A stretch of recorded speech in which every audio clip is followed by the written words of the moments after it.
DeAndre podcast with your hosts, Blake Reneker, Justin Charles, John Nye, and Josh All. What's going on, everybody? Welcome back to another episode of the DawGs podcast. My name is Derek Frisbee from DF Sports, and today we're talking about something interesting here because I think personally it's pretty much a lock that the Browns are going to sign DeAndre Hopkins. But what if they don't? What if they don't? What are some other options? Who could you see added to this team next if the Browns do not sign DeAndre Hopkins? So we're going to talk about that today, but before we do, please be sure to check out the DawGs podcast on Facebook, Instagram, TikTok, and Twitter. Like this video, drop a comment, subscribe to the channel, turn on your notifications so you never miss an upload. Let me know what you think in the comment section below. Do you like either of these guys? What do you think it would cost? Let me know. And if that's not enough for you, TheDawgsPodcast.com. That's going to be a way for you to leave a voicemail, and we will play it out on the show and let you know what we think about what you think. And join the Patreon. Join TheDawgs.com. You're going to get an after-hours show. It's going to be a way for you to directly communicate with us, text chats, fantasy football, a ton of other things in the Patreon. It's definitely well worth it. I'm in the Patreon. And become a member. 99 cents a month. Get some extra emojis. You can't beat it. So with that being said, let's talk about this. So this is interesting. I really don't know about this one. I don't know, because here's the thing. I think personally it's almost a lock that the Browns are going to get DeAndre Hopkins. I know others feel different, and I know that might be surprising. But before we talk about the other options, let's just address this first. DeAndre Hopkins visiting with the Tennessee Titans today. No chance in hell he's going to Tennessee. That makes absolutely no sense, other than maybe if they wanted to overpay. But the Titans are a team that is going to suck. And they know that. All right? They know that. They're not going to want to overpay for DeAndre Hopkins, so that's not happening. I've heard people talk about the Patriots. No way he's going to the Patriots. He is not going to go back to an organization that has the same guy who traded him for David Johnson and a bag of chips. He's not going to the Patriots. He's not going to go anywhere near Bill O'Brien. The Bills signed Leonard Floyd. They're out of the mix. That's the last of the money that they had to work with, which I understand. Leonard Floyd or DeAndre Hopkins, they felt like Floyd would give them more. So that makes sense. So the Bills are out of the running. So really, in my opinion, it's down to us and the Kansas City Chiefs. And the Chiefs have a lot of money that they need to move around and work with and try to figure out how to make space. Where the Browns, we just got John Johnson and Jadeveon Clowney's money off of the books. And, Hopkins, don't underestimate his relationship with Deshaun Watson. He wants a decent contract. And that's why things are moving slow. His value that he's getting offers for on the open market is not what he was hoping for, right? And everything that we've heard and everything I'm hearing is like, he's going to take his time and kind of evaluate where the best place for him is. And the Browns can give him a decent offer. Andrew Berry's not going to overpay.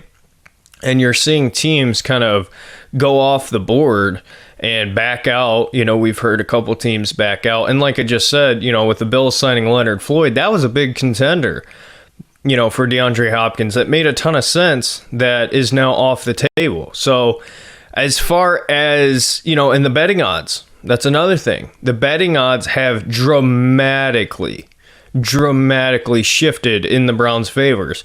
So much so that they are leading the pack in every sports book to land DeAndre Hopkins. Now the odds are shifting a little bit here and there between the Browns and the Chiefs, but the Browns are the favorite to get DeAndre Hopkins because the Browns can pay him, and the relationship with Deshaun Watson, don't underestimate it. So just again, I know I've been saying it, and we're not going to talk about Hopkins in this video, but I think he's a lock to come to Cleveland. I would put significant money, if I had significant money, to bet on the Browns signing DeAndre Hopkins. I would, but that's nor here nor there. Nevertheless, what if the Browns don't? Right? What if they don't? There's a couple guys that you could see the Browns take a look at. And if you're excited about the additions the Browns have already made this offseason, then this is for all you Browns fans in Ohio. We have an awesome sports betting promo for new Bet365 users. All you have to do is deposit $10 and place a $1 wager on any sport. You'll instantly receive $200 added to your account in bonus bets, whether if you win or lose. All you have to do is use the code TheDawgs at sign up. By using our code TheDawgs, you will not only receive the $200 in bonuses, but you will also be directly supporting the podcast. So if you've not signed up for Bet365, join with the code TheDawgs and place that first bet. This offer is only available for new customers who are 21 or older and physically present in Ohio. Please remember to always gamble responsibly. If you or someone you know has a gambling problem and wants help, call 1-800-GAMBLER.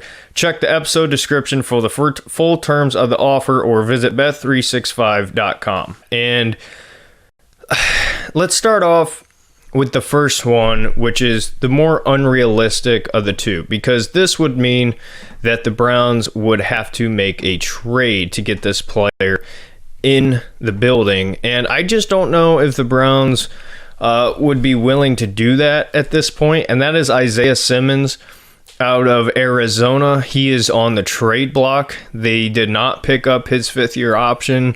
He's 6'4", 238 pounds. First round pick, 8 overall in the 2020 NFL draft to, again, the Arizona Cardinals. Now, I am about the biggest Isaiah Simmons fan that you can find. I wanted us to land him at 10 so bad. And when he went ahead of the Browns and we ended up with Jedrick Wills, I was happy because I liked Wills, but I was pissed because I loved Isaiah Simmons. And so far in the NFL, he's been a little bit disappointing. He's been disappointing, but at the same time, I think he's been misused. And that's what you've seen so far with the Arizona Cardinals. Didn't really get the most production out of him trying to force him into one role. Once the Cardinals let him kind of run free, he was really good. He put up really good numbers. He was more impactful on the field. Go figure. A lot of people want to have this argument with JOK of like, oh, well, what do we do with him? Isaiah Simmons, JOK, guys like that, they're weapons. You get them on the field and let them do what they do best.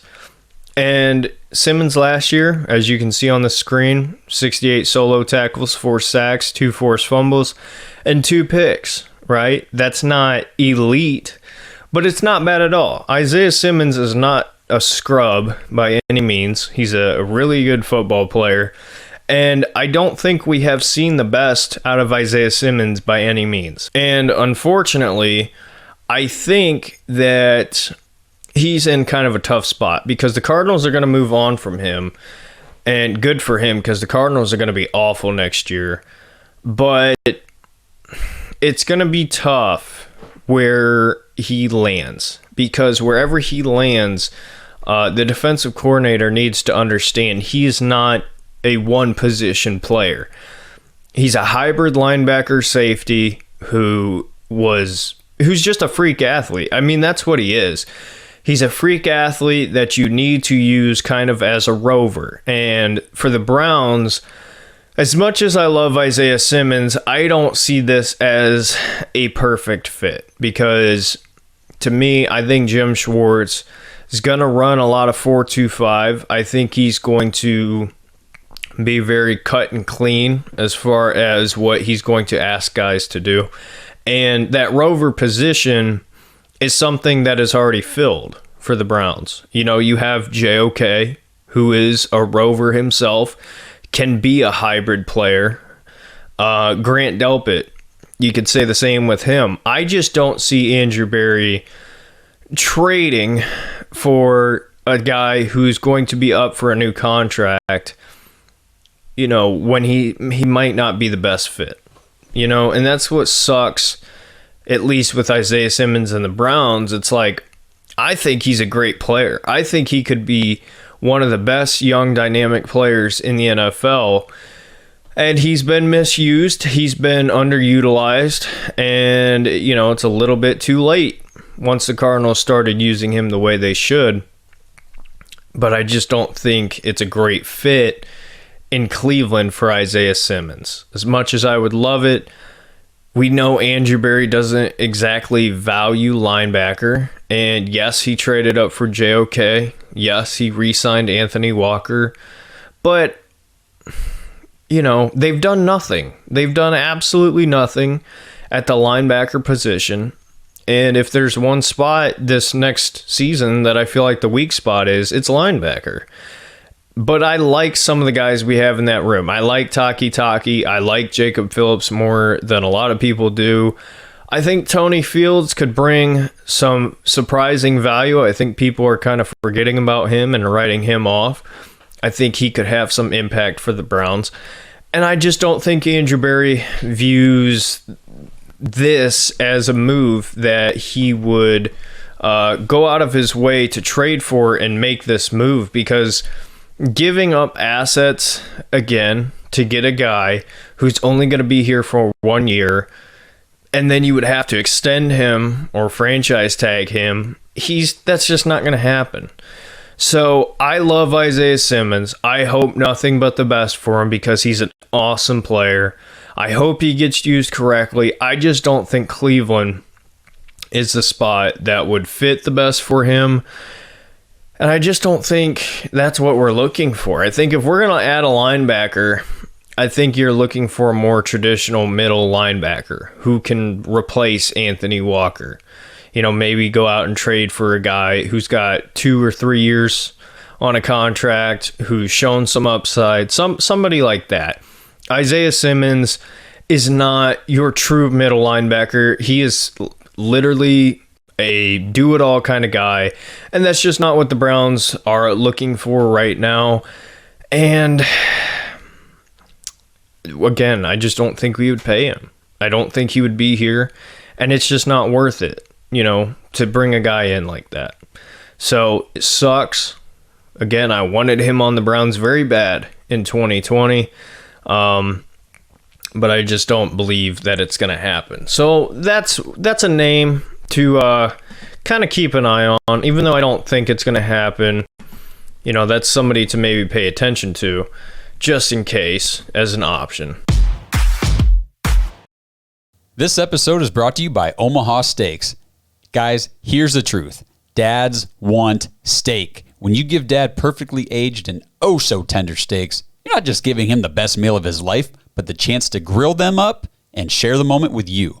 For a limited time, when you go to omahasteaks.com and enter the code DAWGS, DAWGS, into the search bar, you have to type it into the search bar, guys. You will be able to order the Dad's Favorite gift package for just $99.99. By entering that code or that keyword into the search bar, you also get 8 free Omaha steak burgers with your order. These burgers, I'm telling you, they taste just like steak on a bun. They're ultra lean, and they pack a bold, intense, beefy flavor. They're just awesome. Save over 60% on the Dad's Favorite grill pack, and you get 4 bacon wrapped fillets, 4 premium air-chilled boneless chicken breasts, 4 boneless pork chops, 4 gourmet jumbo franks, 4 made from scratch caramel apple tartlets, and an Omaha Steaks seasoning. Plus, use the code DAWGS, DAWGS, type it in the search bar, you get 8 free Omaha Steak burgers included. Don't make gifting hard this year, guys. Dads want steak. Omaha Steaks isn't just steak, it's the best steak of your life. Don't wait. Go to omahasteaks.com right now. Use code DAWGS in the search bar. Order the Dad's Favorite gift package for Father's Day today. That's omahasteaks.com. Type DAWGS in the search bar. But this guy here is probably the most realistic next signing that Andrew Berry could make, and that is Matt Ioannidis, who was picked in 2016, 5th round, 152 overall. Played for the Redskins at the time. They were, Washington. That's where he played his best football. Now, Matt Ioannidis fits the tendencies that we've seen from Andrew Berry, right? We've seen Andrew Berry go out and sign guys who show potential, who who haven't really gotten that much consistent play and that big contract, right? Andrew Berry loves finding the diamond in the rough. And Ioannidis fits that mold. Now, he's not like what we've seen with being like a first-round pick, because Andrew Berry all the time takes guys who are former first-round picks, former second-round picks, who just haven't produced, and see what you can do with them. See if they can kind of rejuvenate their career. Ioannidis is not that, but when he played in Washington, he was very underrated. Very underrated. You can view Matt Ioannidis kind of as a guy who, similar, as far as a Browns comparison, to like Larry Ogunjobi or Joe Schobert, somebody like that, where they're good, but are you going to pay them to be a cornerstone of your team, right? And Ioannidis, when he was at Washington, in Washington, he was not looked at as, the guy. And Washington's had a really good defense for a long time, and he just wasn't a priority piece. Now, he went to Carolina last year, underperformed, 17 solo tackles, 1 sack, 1 forced fumble. The Panthers, not a great football team, obviously getting the number 1 overall pick. Yes, they traded for it, but still, to be high enough to be able to trade for the number 1 overall pick says something. And, it's tough because they have Brian Burns, they have some talent on that defensive line, and Ioannidis just underperformed. So at this point, a lot of people predicted Matt to come to Cleveland, and here we are deep into the offseason at this point, and he's still available. Now, for me, it makes a lot of sense because at this point, he's not gotten an offer that's blown him away, clearly, because he's still available. So on his side of things, he's probably sitting back and just waiting for an injury, waiting for a team to realize that their defensive tackle room sucks and then go pay a little bit more for a guy like him. And for the Browns, the longer he sits out there, I feel like the cheaper he's getting, right? Because there's not really going to be a point where his price tag is going to go drastically up unless there was a significant injury.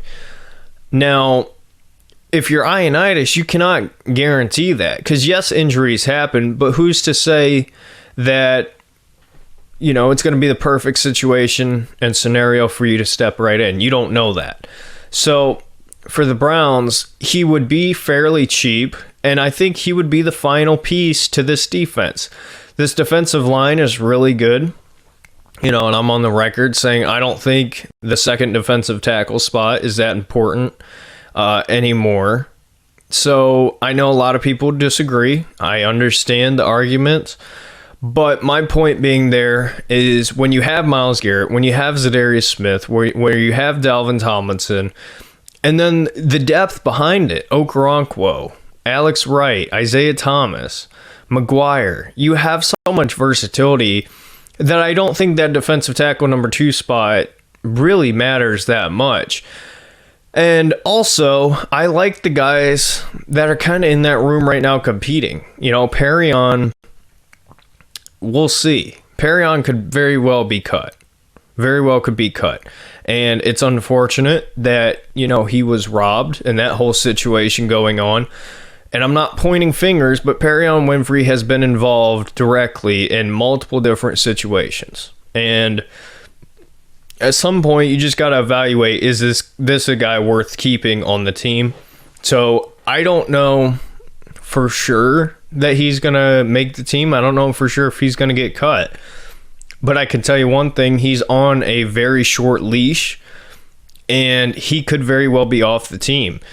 Behind him, we've heard Jordan Elliott's had a really good camp, which we've heard before, so I'm not going to put too much value in that.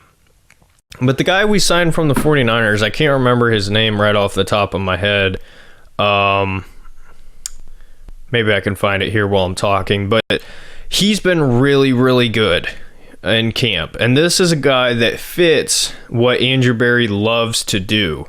Because this is somebody who is a former high draft pick and has come in to the NFL and was injury prone and has dealt with a lot of different things that have hindered his career, but he's a high prospect. And I don't know why Andrew Berry always does this. It makes a lot of sense from a lot of different reasons, to go find guys like this that have had high expectation and kind of underperformed for different reasons. But so far, he's been really good. And I don't know why, for the love of me, I cannot find this guy's name. It's pissing me off. But anyway, we'll forget about his name and move on. Whatever. You guys know who I'm talking about. But anyway, he's been really good. And his only problem that he's had is just injuries and a little bit inconsistent. But when you go watch his tape, he's got some, he shows flashes. And between him, Siaki Ika, Jordan, Togiai, it might not be the best names. But again, think about it like this. You can move Alex Wright inside. You can move Isaiah Thomas inside. You can have that versatility with both Myles Garrett and Zadarius Smith to move inside. I'm not that worried about the defensive tackle number 2 spot. But if the Browns were to sign Ioannidis, it would be certainly the missing final move, because he would shore up that defensive tackle room.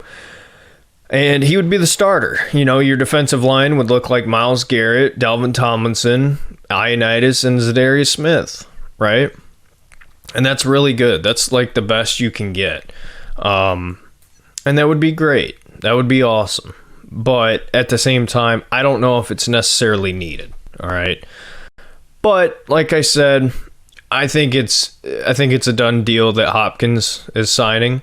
So I think that would be for sure our last big signing. But if not, keep an eye on these names. Keep an eye on Ioannidis. Keep an eye on Isaiah Simmons, just in case.